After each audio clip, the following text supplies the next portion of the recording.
I think they was the first ones who came out wearing the army jackets and stuff like that. If I'm not mistaken. I think they the first ones that made it like we was rocking the Timbs and fatigues back then. We made they was the first. Made it look good. Yes, exactly. So they was the first ones rocking the army joints and fatigues, and we kind of bitch our style, bro.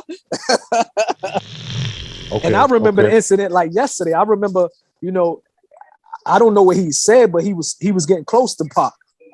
Jungle. And yeah, Jungle was getting close to Pac. And I remember I just heard Pac like, "What's up, homie? Why you walking up on me or looking at me?"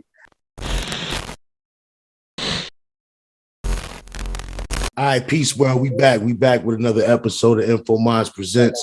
We got one half of Smif N Wesson. We got Tek Smokey Lie in the building. We also got a former member of the Outlawz. We got Mutah Beale in the building. He used to go by the name of Napoleon. And we just gonna get to it, man. We just gonna have a dope conversation, man. My first question is it seems that you guys knew each other when we first came in. You brothers greeted each other, man. It was all love. The energy is dope, man. Now, give us a little background on how you guys first met. And Tek, let's start with you, Tek. How did you meet Moo? Damn, if I'm not mistaken, the first introduction was when we flew out there, right? When we flew out there, I mean, when Pac came home from prison, we was on the phone a lot with Buck and the Outlawz, just, I guess you could say, getting familiar with each other and things like that. And then we started really finding out how close and that they were, being from Jersey, right over in Trenton. I used to rock over in Trenton with my man Big Infant Dump.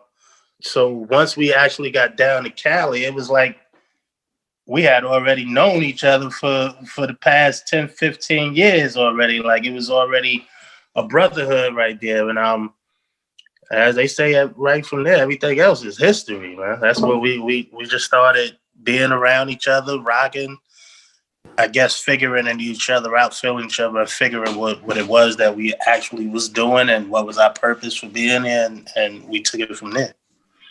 That was dope, man. What about Moo? What about yourself? What do you recall about? Yeah, the same here, man. When Pac came home from prison, and if I'm not mistaken, he already released the Hit 'Em Up, and the media was portraying it as if he was going against the whole East Coast. And Pac was like, "Look, man, I'm not going against the whole East Coast. I got love for the East Coast. I'm originally from New York." And, Pac thought about putting together an album of people that he respect from the East Coast. And that's when he was like, "Look, man, he always used to speak about Helter Skelter, Smif N Wesson, Young Buck, and the whole crew, the whole boot camp clique." You mean Buckshot? Buckshot. Yeah, Buckshot. Right, my bad. Yeah, that's how you know I retired, bro. I said Young Buck. Yeah. It's all good. That's how you know I retired from the industry, bro. I get the names mixed up, man. But Pac had a lot of love for certain individuals from the East Coast, and we was always fans of the boot camp clique. You know what I mean? Okay. We felt like what they represented, we was also trying to represent the same thing in our music. So when Pac was like, "Look, I'm gonna put this album together to prove to them that I don't have nothing against the whole East Coast," the first people that he thought about was the boot camp clique, Smif N Wesson and them.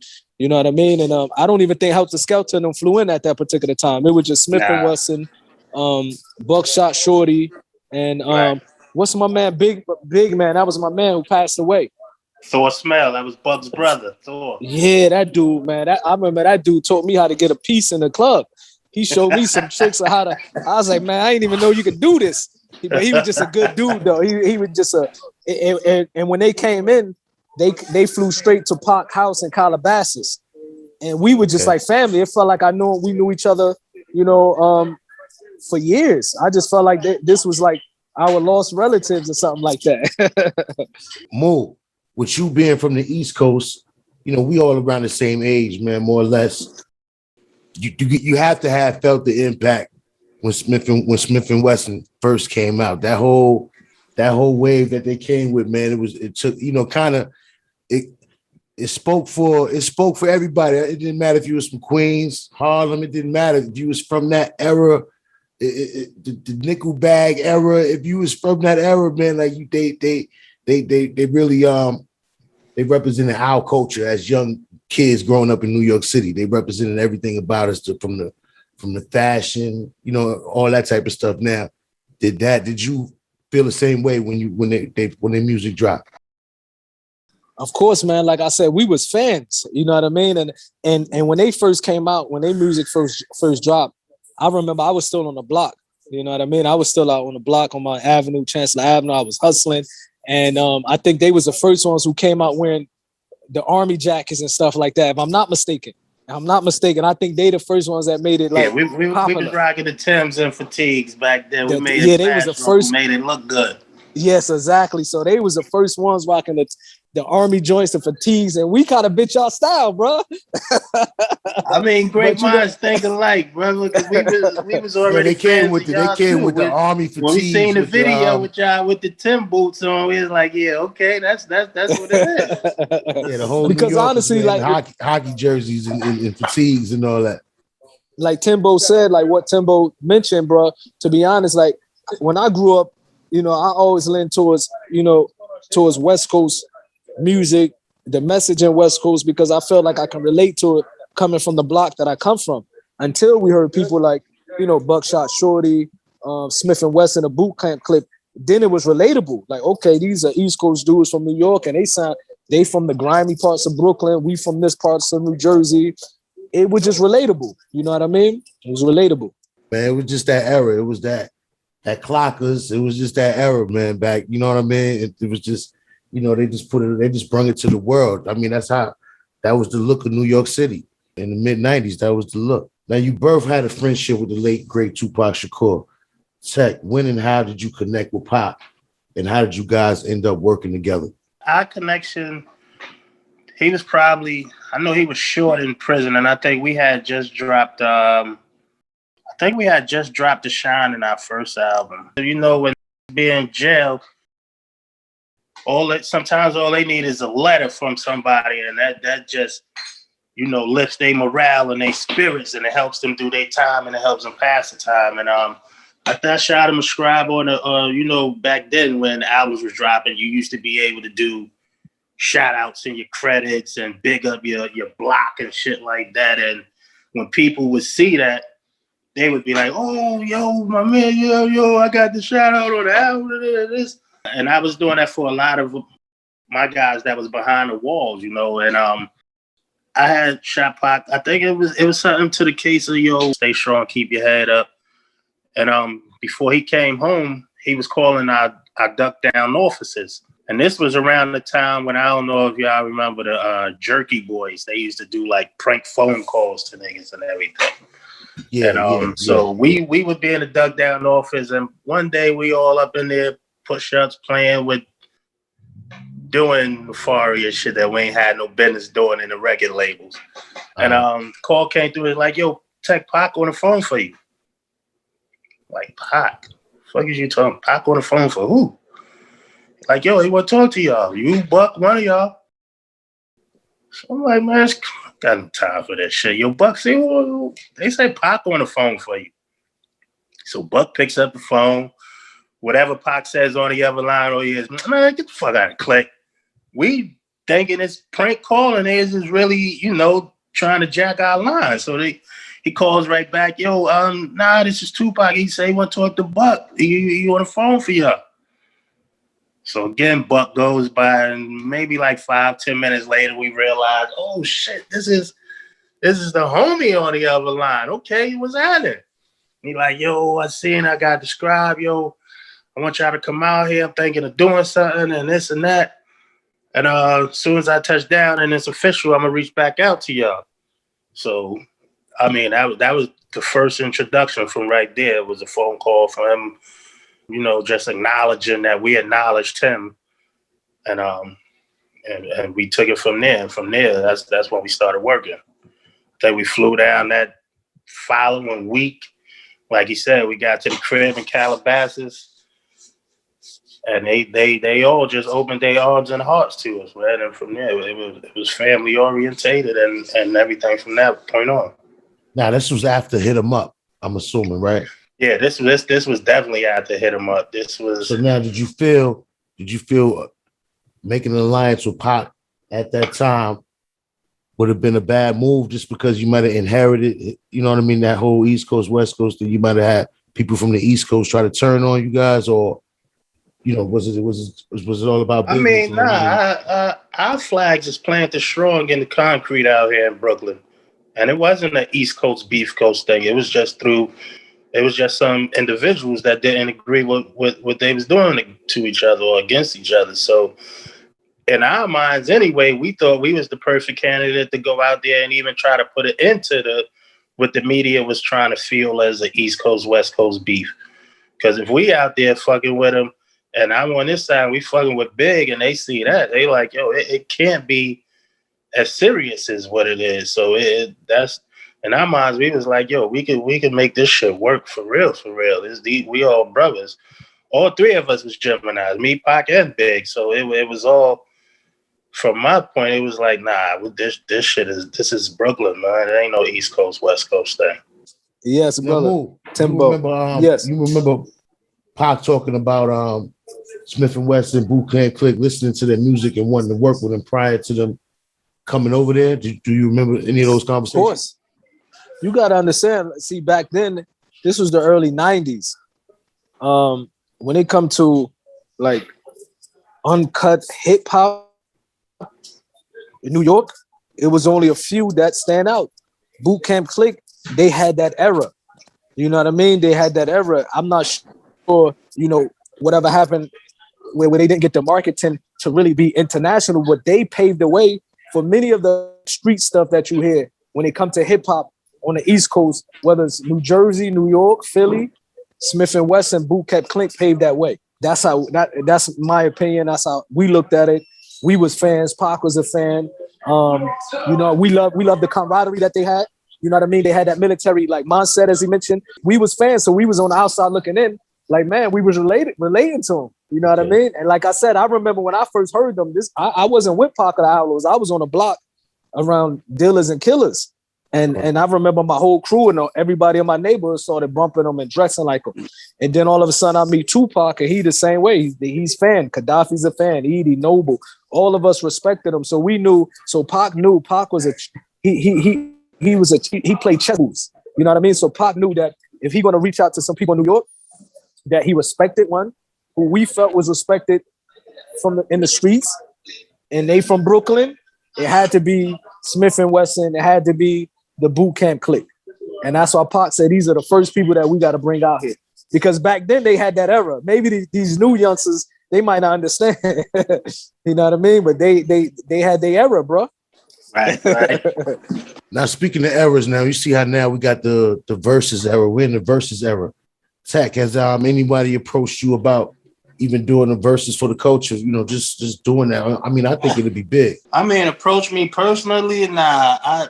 We've talked about it amongst each other and a few other peers, but you know, really, there's no 2-man groups that's out there, no 2-man duos that really we can versus. I mean, I don't know who you would put. Outkast, MOP, DOS Effects. I've heard. I don't know, because the eras is so different that right. There's really no duos that you know we could rock unless you do. I guess you would do Boot Camp or Black Smif N Wesson or something like that. But our brother Sean Price is gone. You couldn't do Ma. Rest in peace. The brother Prodigy's not with us. So I think it's kind of hard. Mo, what you think about the versus culture, man? Watching it. Because, you know, I don't listen to music no more, Timbo, man. You know what I mean? But I pay attention. Don't get me wrong. It's not like I'm in a cave somewhere, like I don't know what's happening. But I think. What you think about? Did you hear about the Locks versus the Dipset battle? Tek, did you see that? I seen a whole bunch of memes. Of course. Salute both of them. Salute both acts. But again, I think that was a huge, perfect learning tool for this culture that we in. You know, because again, it's different demographic areas that those musics was that both of them was rocking in. You know, Dipset had his reign and Locks had his reign, and I think the way they put it together, some came military minded, they came warlock ready, and they did what they had to do. Now, Tek, now y'all was around. Y'all remember the 1995 Source Awards, and when Suge made the famous speech, "Come to Death Row." Now, tell us about that bit in the atmosphere when Snoop and Suge said what they said on the stage. Now, Tek, was you there? What was the atmosphere like that night? Yeah, Smif N Wesson was there in the flesh. We was fatigued out, ready for the smoke that was going. Man, it was so high tension that night, and it was. First of all, it was blunts and 40s flowing. This was in a real award show for our culture, for the streets, for the hood that the Source had put on. That we was nominated in that for Album of the Year for the Shine. And so we was looking forward to it more than anything, I think, and we got snuffed that year. I think Outkast made a salute to my brothers over there. I think they took that award. So we was on. Besides the tension that was flowing that night, and upon losing the award, man, we was ready for anything to go down in there, man. And pretty much it did. But when Suge made his joint, we was already. See, it's a misconception that the East Coast didn't even listen to a lot of West Coast music or down South music, which is a lie.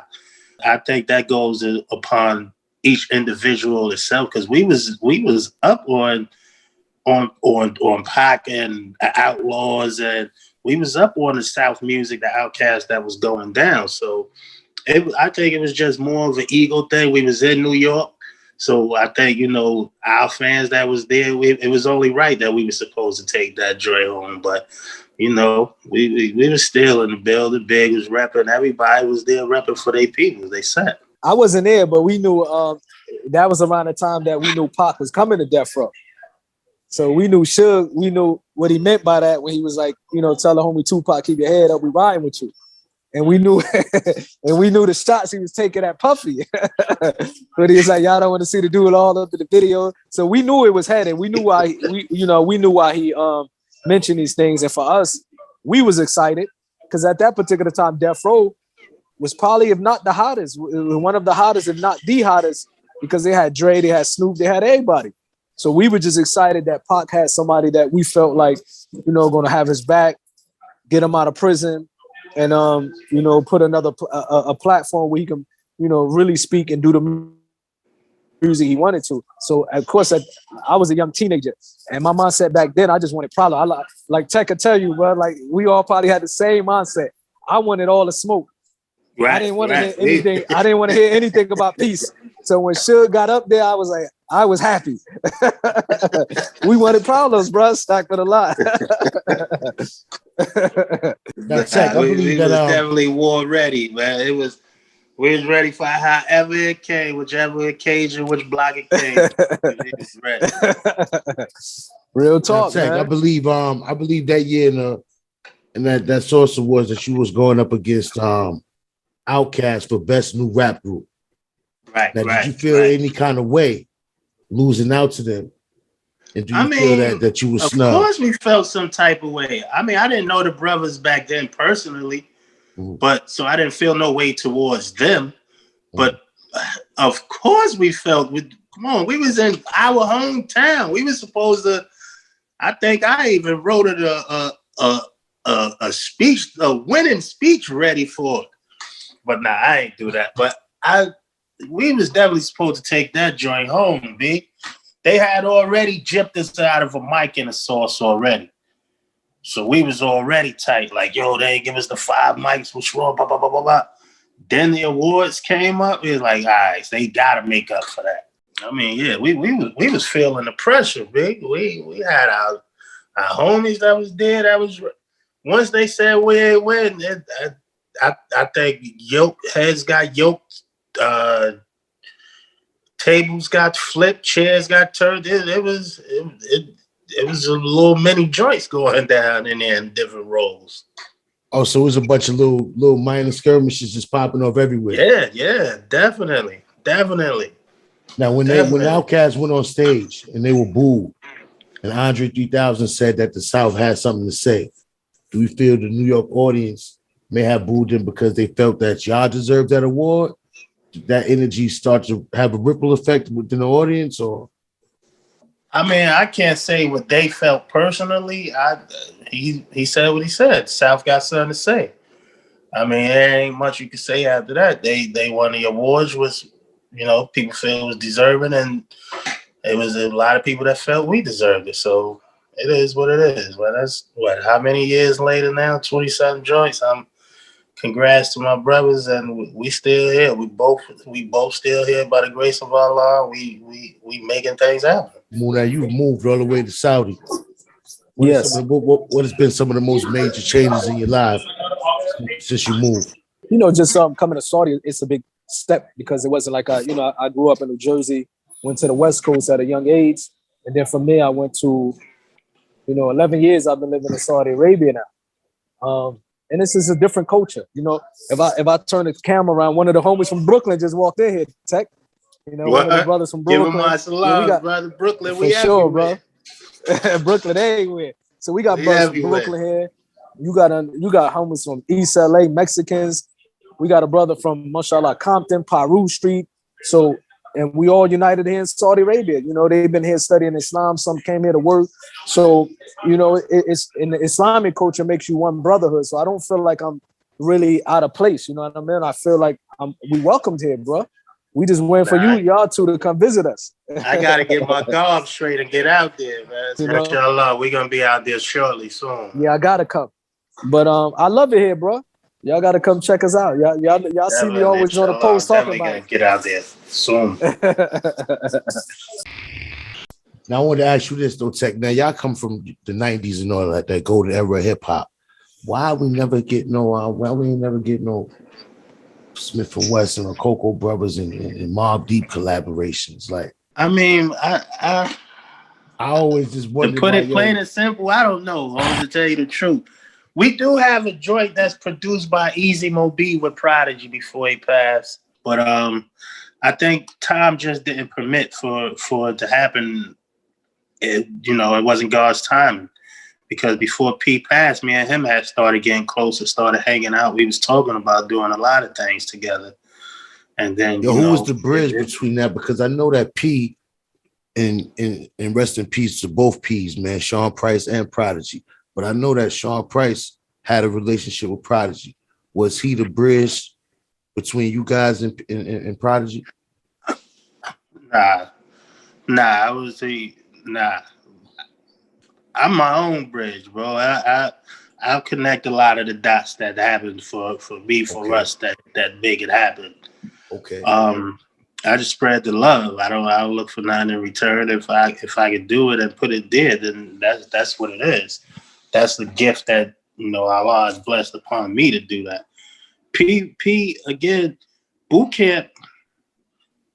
As you know, that's my Brownsville side of my family, and Buck is Franklin Avenue. I'm the best for Stuyvesant, so my part is a little different than everybody else part, or where it comes in at, or how it plays into the whole pie evaluation of it. Okay. And I started rocking with them. I was dirt bike life crazy. I was 650 DR Suzuki dirt bikes, Hondas, riding with Barrage, shooting out there with the hammers and getting with Steel and Cephalo and doing our little hustling thing on that side. So it was I was more of the bridge for a lot of that. And once we Smif N Wesson got into the game itself, we was meeting and branching off with meeting more and more people. Now that One Nation project that Pac had never released because he passed away, from your knowledge, who else was going to feature on that album? It was Greg Nice. It was Big LS. I think he was from the Bronx or Harlem, if I'm not mistaken. Of course, like Pac plan was to make more than just One Nation. He make more than one album. He wanted to do a One Nation Mid-South in the South, or One Nation Midwest. He wanted to do an East Coast, and then he wanted to put all types of artists up there. Snoop, man, the studios used to be sessions was crazy. Johnny Boy, everybody was up there. If you was in a session and you came through, you had something ready to go, you was on it. his work ethic was like that. Like he didn't play around. Oh, you ain't got your shit together? Yo, next, who next?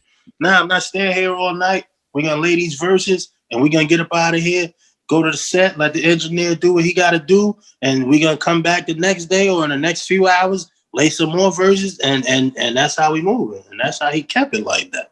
That's why he has so much work. His work ethic was that crazy. You said that you remember him picking you up at like 4 a.m, going to the studio and all that. That was his regime? That was his. Yeah, like I said, because he was working on I think he was working on two movies at the same time and the album. So it wasn't like it was really no time for sleep. You might lay down for an hour or two because he coming from the set.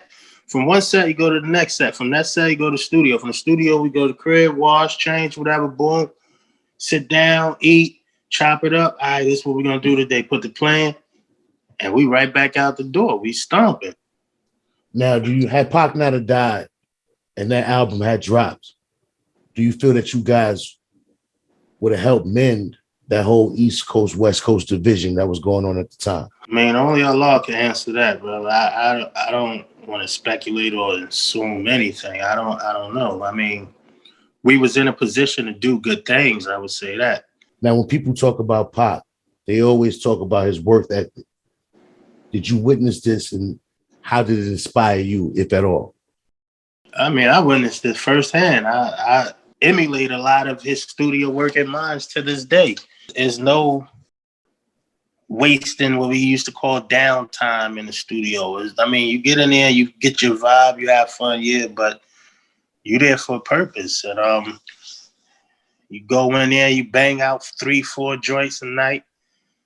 I to this day, I really don't even really like to listen back until I done maybe 2-3 joints and tucked them away. Then I got time for the engineer to maybe put it together and put this here and take this out, then go back down and listen to the vocals again. Oh, now let me take this word out, or let me tighten this line up. So yeah, I picked up his work ethic was on a zillion. You and Mutah are Muslim. How does your religion influence and shape your life, and how has it helped you since you took taking your shahada? Man, Allah is merciful, brother. He has shown me and continue to show me his mercy and his greatness, his forgiveness. He brings me closer to him every day, and he through his teachings and readings of the Quran and belief in Islam, just showing me to be a better man, a better father, a better brother, a better husband, a better uncle. And it opens your mind and eyes to so many different aspects of life. And like, I'm so happy and proud of the brother Mutah to be over there for years and starting a coffee shop over there. He's just adapted and changed in so many ways. You can see his greatness, and that's what Allah teaches us. Now, do you feel that the Western media gives an unfair interpretation of Islam? People fear what they don't understand, brother. Hate what they can't conquer. So if you're not going to do your knowledge, your due diligence, and find out what it is that you're afraid of or that's going to make you understand it, you can't get truth from false information. So that's up to you. Anything you want to promote, any new music, anything that you got going on right now? Just check out, keep an eye out and an ear out for that Culture Pushers Collective, which is out right now. Go get that. My whole Culture Pushers team, the Bread Talk Radio, my PNC for life, Smif N Wesson, is dug down for life, and we here, man. Smif N Wesson, we here, brothers. Now, Moon, Tretch had a famous line. Damn, I wish they knew how much you love New York. Now, we have a big New York audience. Now, can you tell us how much Pac did love New York, and what was his true feelings on the city? You know, Pac loved New York, man. That was home. He never shied away telling people that he's originally from New York. You know what I mean? He just always just say, look, I'm born and raised in New York, but I got my game from the West Coast. You got to understand, when he moved to LA or Oakland, California, 14, 15 years old, that's around the time you start getting, a little bit of your manhood game. And that's when he was put on, like, far as, you know, when he started dipping and dabbing in the street life heavy was when he was in Oakland. And he just felt like that's where he felt like he got his manhood and discovered his manhood was on the West Coast. But he used to never shy away to say, look, I'm from New York. I love New York. His family's from New York. You know, Pac always gave it up for New York. Now, a few months back, we lost Shock G. Rest in peace to Shock G from Digital Underground. Now, did you know Shock? And give me some of your memory that you might have of Shock. Yeah, I know Shock G, man. The first time I met Shock G was at the wedding. He got married, I would say almost 27. It probably was almost 30 years ago when he got married. And that was the first time I ever met him. And we went to, we flew out to Oakland to his wedding. That was the first time I ever been to Oakland. Met up with him, good dude. He was a nice, genuine dude, you know, had a lot of love for Pac. Pac had a lot of love for him. And he was just a good dude and well respected. You know, as far as that's why Pac always had a connection with him. You know, it's sad that when we lost Shock G and people like Big Sight, these are all family members, that because we felt like we was like family. You know, we didn't really feel like we were just a normal rap crew. We literally felt like family. You know what I mean? And I think we all had that special bond that Pac created, that bond that we dealt with each other like family. Another brother that we lost this year was Gonzo from Caution. Rest in peace, my brother Gonzo. Now I know that one hit you hard, Mo. Tell us your feelings when you heard that Gonzo had passed away and the circumstances surrounding his passing. Yeah, Gonzo, that was my brother. You know what I mean? That was a solid dude. That was my brother, man. And I love Gonzo. Real legit dude.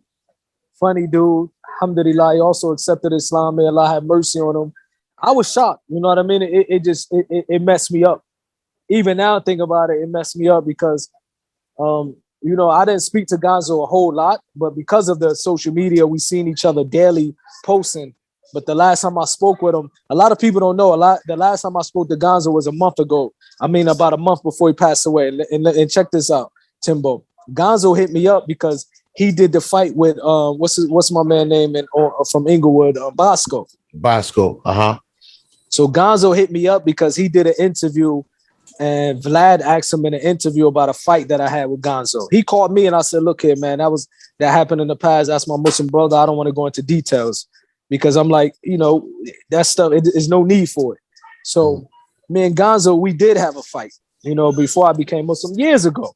But like friends and brothers do, you fight, you hug, you shake hands, and you move forward.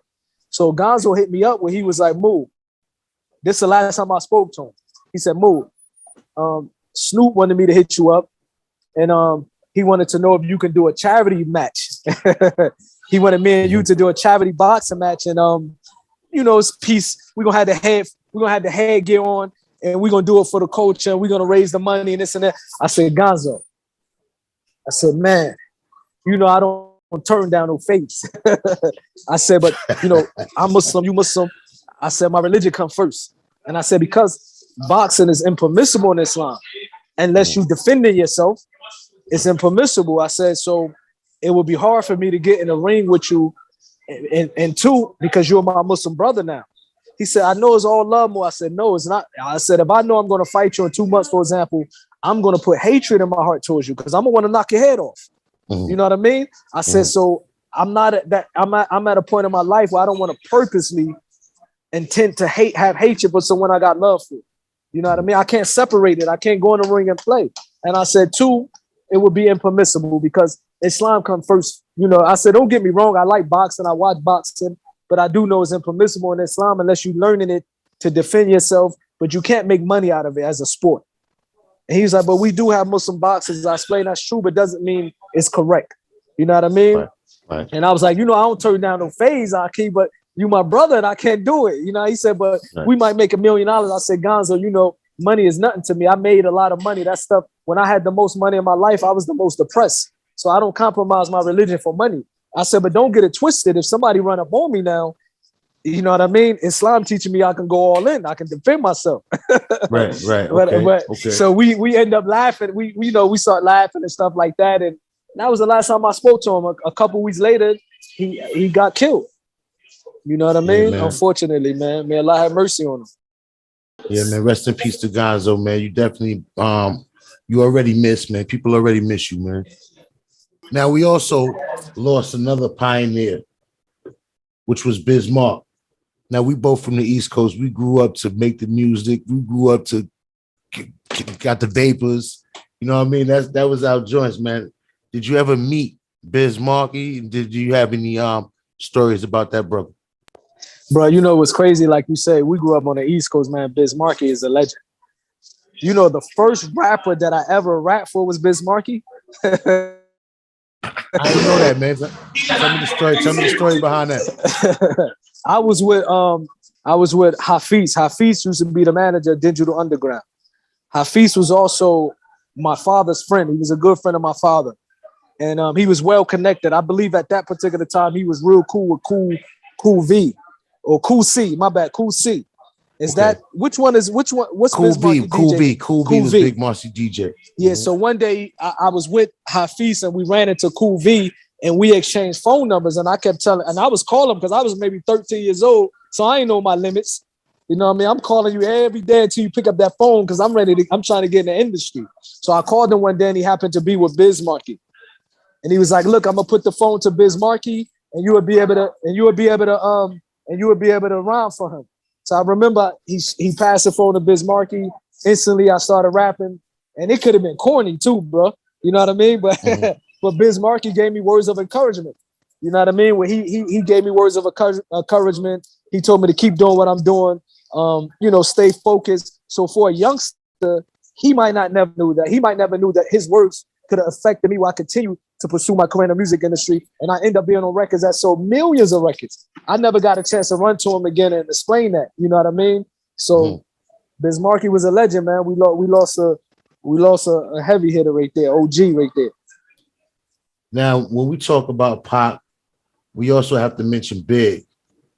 Yes. What was some of your most memorable interactions with Big before the beef and even after their disagreement?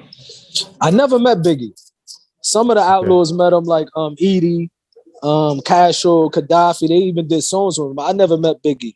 When I came around, when I first met Pac, I heard the name Biggie about him saying he's his homie. But then soon after, that's when everything turned. You know what I mean? When Pac got shot and things started changing. So I never even, to be honest, I never used to let myself even listen to a Biggie record, bro. That's how I was back in the day, where any of my homies put on a Biggie record, like we would get into arguments and almost go to blows because I never heard a Biggie record until later. I probably got more mature and I realized that, you know, when I got to a stage in my life to realize that we lost another young, talented dude. You know, right. It takes a certain level of maturity to realize that Biggie was also a loss the same way Pac was a loss. Right. But I went through many of my years, ignorant, bro. Where I also ignorance and also being loyal to what I was banging back then. You know what I mean? I was Pac and the Outlawz, but when I got older and I realized that we lost Biggie the same way we lost Pac, two young dudes, talented dudes that, you know what I mean? And it's unfortunate, you know what I mean? On Nas' new album, King's Disease 2, he has a song called Death Row East. On the song, he gives you a shout out. Now, I'm sure you've heard about it. Have you heard about the shout out that he gave you on his new album? Yeah, I heard about it, man. And I had to go look up the lyrics, man, because I got to make sure I ain't too outside of what's happening. And I respect that. You know what I mean? Nas, he a legend, though. You know what I mean? Nas a legend. It's good that now the story is getting out there because, you know, Snoop had his side of the story that was fabricated. If you know what I mean? It was a story that was, I don't know where he got it from. So the first time I ever spoke about that incident is after watching a Snoop interview, and he pretty much went left field with it, and I didn't really like that. You know what I mean? I'm like, he going somewhere. He said something that never happened, and I felt like which particular interview was that, Moon? You know, Snoop did an interview where he was talking about, he literally was like, I was there at the event. He said, I'm a gang member. This is exact words. I'm a gang member, so I know the people, I know what's going on. Pac went up to Nas and was like, look, I got a song dissing you better not say nothing. And Pac walked away, and I looked at, and Nas turned around and looked at 100 something dudes with guns, and Nas told him no. It was like it was an amazing movie. You know what I mean? That if he make us if he make a script out, it would have been good to be like a fictional Hollywood hip hop movie, but it wasn't facts. So when I saw that was the first time because I usually try not to really bring these things up, but I'm like, you know, Pac ain't here to defend himself. And I believe that situation that happened with Nas and Pac should be highlighted because it's actually something positive. You know what I mean? So that story, what Snoop said was false. It didn't happen. No, I do remember Nas and them walking over towards us. You know what I mean? Walking. And this is why I have a lot of respect for Nas because we was deep, Timbo, to the point where we had Jersey dudes with us. From my neighborhood, from Gaddafi neighborhood, Fatal neighborhood. People from my neighborhood brought guns, gave it to Death Row. Death Row had security with guns. Death Row had homies from Compton. And Nas and his homies did walk up. They approached us. You got to give respect. You know what I mean? So and the situation was that pretty much what Nas said, you know, some of his homies surrounded us. Some of us surrounded his homies, and him and Pac start speaking. I couldn't hear what they were saying. It was loud. Next thing I know, I saw them shaking hands and hugging. And for the first time, that showed us youngsters that it can be done in that manner. You know what I mean? So I think that story need to be told correctly, the respectful way, that it was two individuals that if it would have went wrong, it probably would have been some dead bodies in that park. And this is no exaggeration. You know what I mean? If it would have went wrong. What event y'all was at? Where y'all was at? The Palladium? Where y'all was at? This was well. First, it popped off at it first popped off at the MTV Awards inside. Now I know it was Jungle Pop. Now I know it's Nas' brother Jungle. And I remember the incident like yesterday. I remember, you know, I don't know what he said, but he was getting close to Pac. Jungle. And yeah, Jungle was getting close to Pac. And I remember I just heard Pac like, "What's up, homie? Why you walking up on me or looking at me?" When I heard that, I remember I jumped behind Jungle. You know, I came around him because I was waiting for Pac. Like if it was gonna go down, I'm gonna start hitting him from the back. You know what I mean? And then it's funny when I seen an interview now with Nas and Jungle did an interview recently, and they was talking about one of their homies. And they was like one of their homies from Queens who was like some martial art karate dude. He was there in the cut because I remember a dude in the cut. And he was looking at me up and down, and he was shaking his head. He looked like he was about it, but he was looking at me like also from an OG standpoint of view, like, homie, you tripping. So now when I saw the Nas interview, I said, okay, that's they dude who they talked about, they homie Moose or something like that. So it's accurate. You know what I mean? I know a lot of people saying, you know, I don't know. To be honest, I don't know if Jungle said he had snatched Pac chain. I don't know what was said, but I do remember I had Pac like, homie, why you getting too close to me, or why you staring at me? And then we knew from that incident that it's some tension. It's something about to pop off. You know what I mean? Now, Death Row East was supposed to be the East Coast chapter of Death Row Records. Now, did Pac ever talk? Did he ever talk to you guys about it? And it seemed like with the One Nation album, and Death Row East was potentially going to kill all the drama that was going on at that time if that ever would have came to fruition. Exactly, man. That pretty much was Pac trying to say, look, man, even Suge, like, we don't have no problem with the East Coast. You know what I mean? We might not get along with certain individuals, but we're going to do Death Row East so that we can continue. You know what I mean? And they was trying to sign they was about to sign Run DMC. People don't know that. Is that right? Run like DMC was going to sign to Death Row East? I don't know if they agreed or not, but I know that's who they was heading to, like, try to sign. You know, I remember Run DMC, Craig Mack. Yeah, Craig Mack was down with Bad Boy. Craig Mack, they was trying to sign him. So they was trying to get a East Coast, you know, roster starting with New York dudes. Now, was that a real project, or that was just something that Suge was just pumping money into just to kind of fiddle his nose at the East Coast, kind of to say, nah, they was about to really make that happen. If I'm not mistaken, Eric B. Shout out to the homie Eric B, man. Eric B was about to be the CEO, if I'm not mistaken. So it really was, he really is going to pump a lot of money in it because it was an idea that he knew it's only for a business standpoint of view. He would have been winning even more if he would have done that. He knew that, you know what I mean? So he definitely was going to try to make it happen. Now, Mo, you also seen him lately speaking that we're speaking about Suge. Now, Whack has been making waves the past month or so on the internet. Him he did an interview with 6ix9ine. I know you don't listen to music and all that. I'm not sure if you watched it. Being that you're in the podcast game now, I'm not sure if you're privy to what's going on in social media. But what do you think about? What do you think about it? All the celebrity boxing stuff and all these guys, the internet drama. What do you think about it, man? From the outside looking, I think, man, man, if you it get to a point, it get to a level where if you reach a certain age, you can't be acting like you're 20 years old. You know what I mean? Like the youngsters need somebody to look up to and say, look, this dude is a so-called OG. For example, if you're an OG, why you ain't teaching the youngsters? You know what I mean? You can't be considered an OG if you bringing drama to youngsters to the point where they might end up killing themselves. Like, what's the point? So if you had a, and you know, I talked to Wack many times back in the day when he got into it with my brother and stuff like that, and it was some serious things about to go down. You know what I mean? I don't got to get in detail, but those who know. And I came at him from a standpoint of view because I don't argue with people on the internet. You know what I mean? I called him and I asked him certain things that I felt was wrong when he spoke about Pac and Pac moms. I called him like a man and said, I don't think that's correct speaking about a dead person and also a woman. He said what he had to say from his opinion by saying, I'm not speaking on anything that Pac didn't already say in his raps. I'm just this and this and that. And that's the past. You know what I mean? My brother and him, whatever. I try to squash everything because I know how it can get ugly in the streets. You know what I mean? But I feel like if it's a person like Wack or any of these individuals who has some age over the people, you should be the ones guiding them away from drama, guiding them into something positive. You know what I mean? Especially if you're an OG. An OG should be the one trying to show these youngsters how to get money, how to stay away from anything negative. That's my opinion, bro.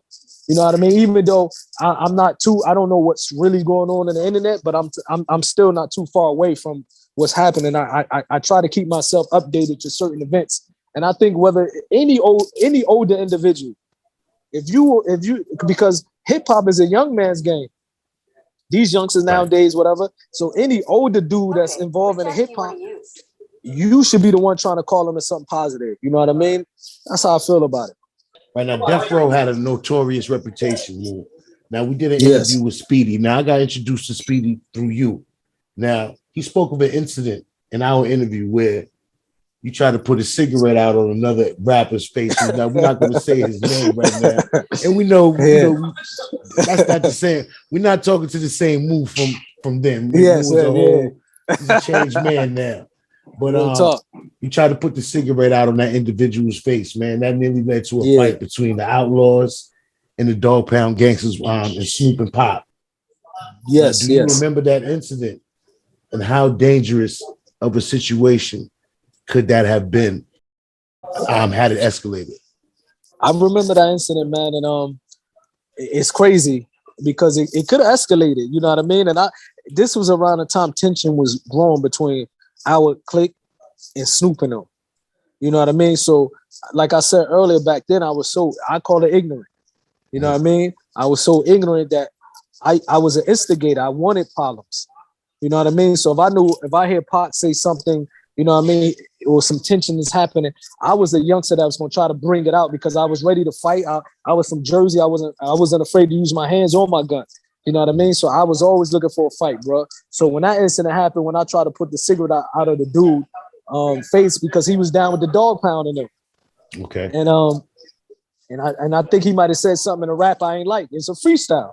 You know what I mean? And I just figured like I'm just gonna put it wasn't even a cigarette, it's a beanie. Remember them things of beanies? Like what they call them, small little beanies. Yeah. So I figured I just put it out in his face, man. And then when Pac came in the hall, and Speedy was right. I was trying to line it up. I was like, Snoop gonna fight Pac, Pac gonna fight, Edie gonna fight this, and they ain't say nothing. You know what I mean? The only one who did rose up was Speedy, and Speedy certified. Everybody know that. But Speedy, I didn't know who he was. I look at him like we ain't even. My goal was to fight the Dog Pound. You ain't even got nothing to do with this. I look at it like Speedy, you messing up what my agenda is. I'm trying to get something cracking between the Outlawz and Dog Pound. But from that incident, but Speedy was the only one at that. And Corrupt is my homie. Man. I love Corrupt. You know what I mean? I really got a lot of love for Corrupt. Okay. Even though back then, Yeah, shout out to Corrupt. But even back then, if my loyalty was with Pac, if he would have said, hit any of these dudes, I'm swinging on Corrupt everybody. Now he's my brother. I love him. But that was like you said, it was a different move. You know what I mean? I really had a different mindset. So I think if it would have escalated, it probably would have went. And Pac is so crazy that all I remember is when I was coming back in the room, Pac was laughing at me like, "Moo, you crazy?" Like he wasn't upset. Pac wasn't upset. Like, "Moo, why you try to get me to fight Snoop?"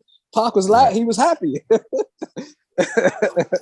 Now, was it that much tension that Pac was looking for an excuse to kind of pop it off at that time? You know how sometimes you be like, yo, you want to get into a fight. Okay, you know what? You might push your man. You might push your man into him. You know what I mean? But I think Pac was like tension like that.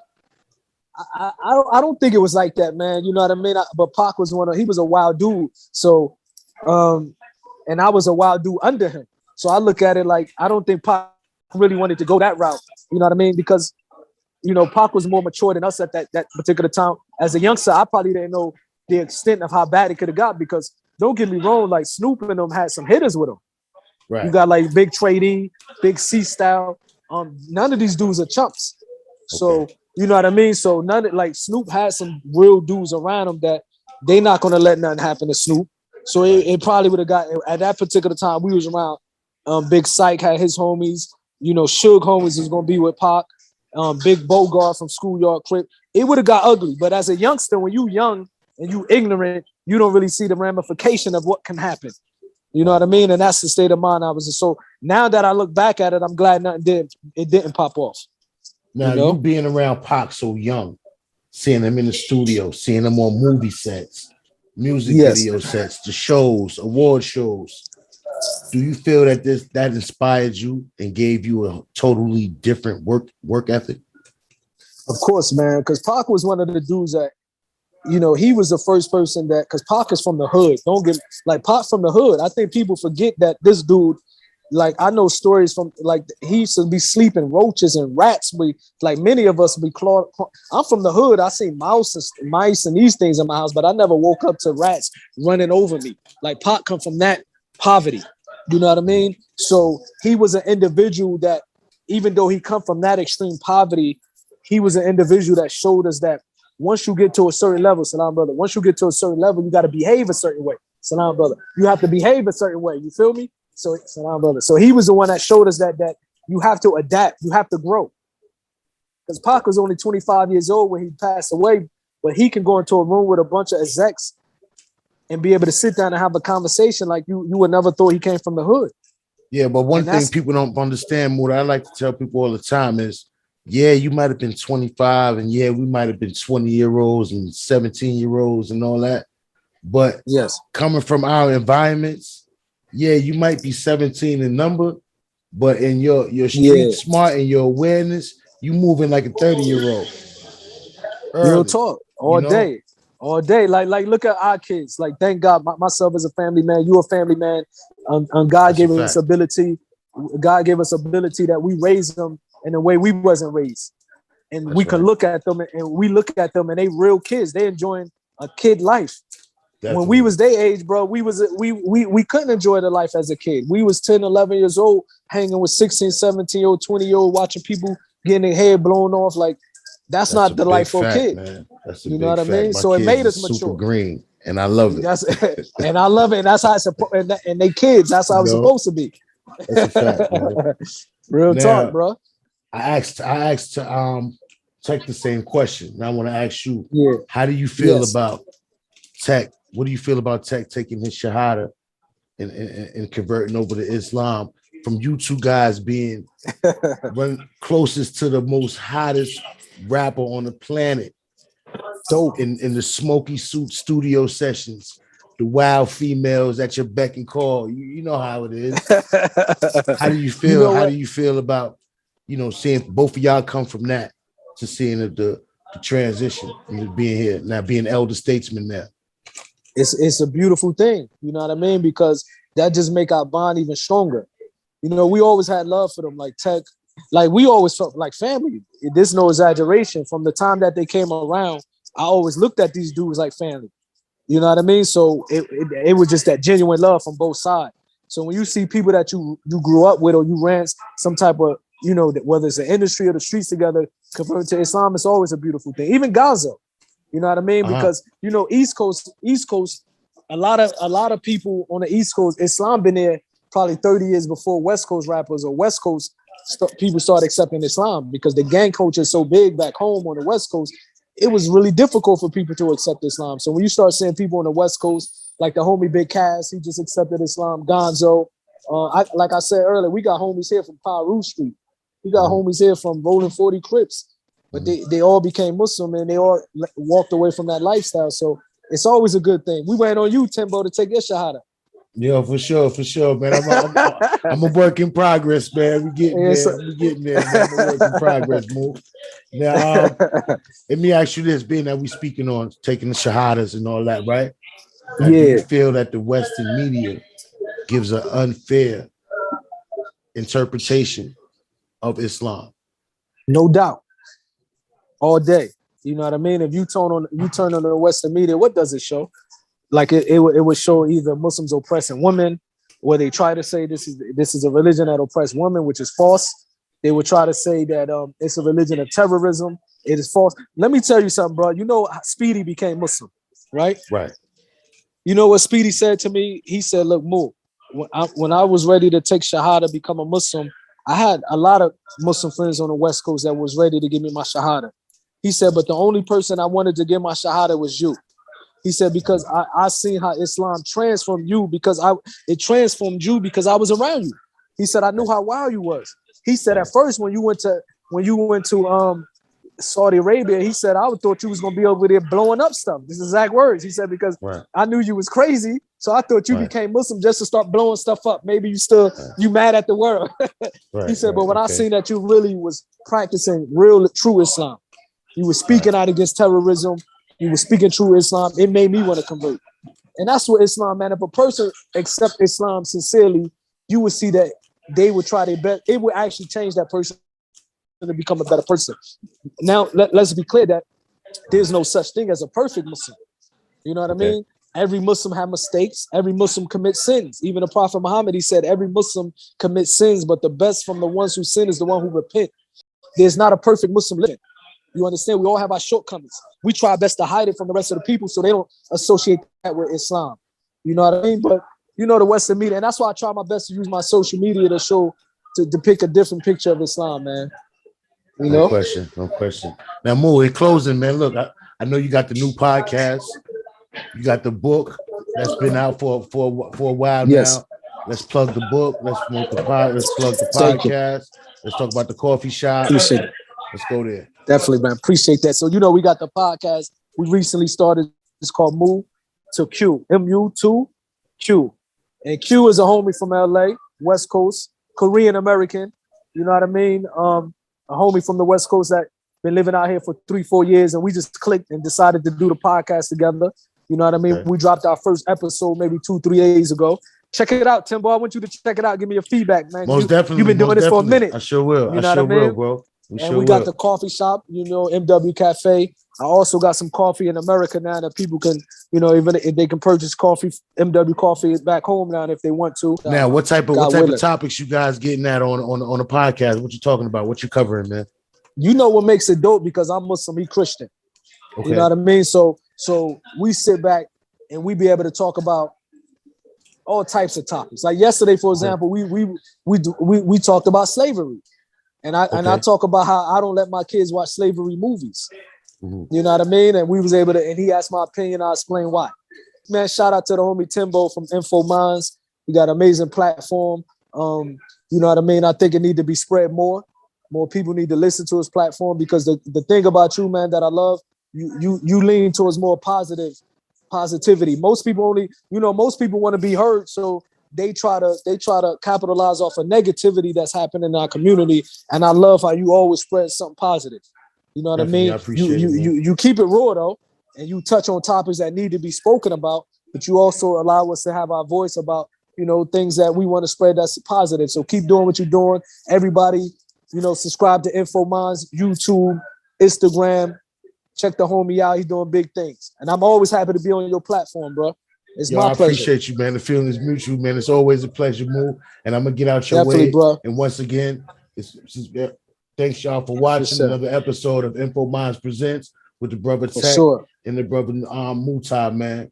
And we're gonna get out of here, man. Peace and one love for the Info Minds family. Peace, bro. Peace, Moo.